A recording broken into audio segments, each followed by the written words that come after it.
അങ്ങനെ രാവിലെ ആയപ്പോൾ ചായ കുടിയൊക്കെ കഴിഞ്ഞ് ഇതാ ഏട്ടൻ റെഡി ആയിട്ട് നേരെ പണിക്ക് പോവുകയാണ്. ഇന്നലെ രാത്രി തന്നെ ഏട്ടൻ പോകേണ്ടതാണ് കേട്ടോ വീട്ടിലേക്ക്. പിന്നെ ഇച്ചു കരഞ്ഞ് കുഴപ്പമാക്കി വിട്ടിട്ടുണ്ടായില്ല.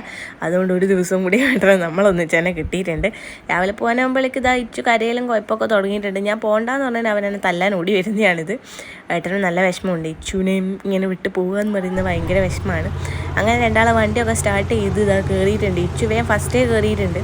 നമ്മൾ ആ പകുതി വരെ കൂട്ടിക്കോന്ന് പറഞ്ഞു. രണ്ടാൾക്കും നല്ല വിഷമമാണ്. എനിക്കും നല്ല വിഷമമുണ്ട് കേട്ടോ. ഏട്ടൻ 2-3 ദിവസം ഇങ്ങനെ വന്ന് നിന്ന് പോകുമ്പോൾ എന്തോ ഒറ്റക്കായ പോലത്തെ ഒരു ഫീലൊക്കെ വരും.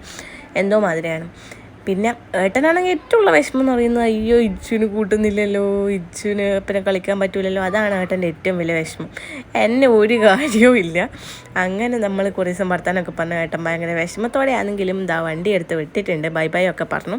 അപ്പോഴേക്ക് ഇതാ ഏച്ചിയുടെ കോള് വന്നു. നേരെ ബസ് സ്റ്റോപ്പിലേക്ക് പോകാൻ വേണ്ടിയിട്ട്. വേറൊന്നുമല്ല, വില്ലച്ചൻ വരുന്ന സമയത്ത് തൃശ്ശൂരിൽ നിന്ന് വരുമ്പോൾ കുറച്ച് ഫ്രൂട്ട്സ് റംബൂട്ടാനൊക്കെ കൊണ്ടുവന്നിട്ടുണ്ടായിരുന്നു കേട്ടോ.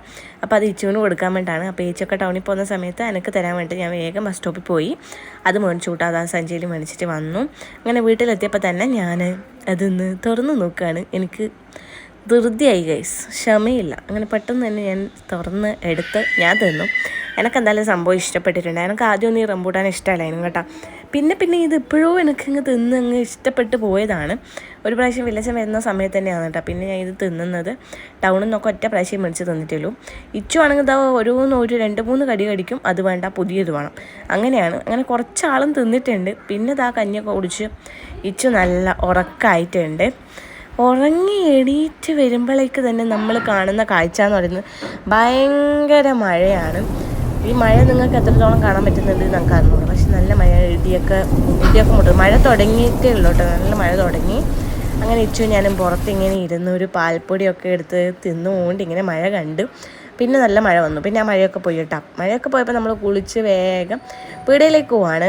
ഇച്ചുവിന് പാമ്പേഴ്സ് വാങ്ങുക എന്നുള്ളതാണ് മെയിൻ ലക്ഷ്യം. അങ്ങനെ നമ്മൾ പീടികയിൽ പോയിട്ട് കുറച്ച് മുട്ടയും പാമ്പേഴ്സും പാലൊക്കെ മേടിച്ചു. പിന്നെ അവിടെ പൈനാപ്പിൾ ഉണ്ട്. അപ്പോൾ ഇച്ചു പൈനാപ്പിൾ വേണമെന്നിട്ട് ഞാൻ പൈനാപ്പിളും മേടിച്ചു.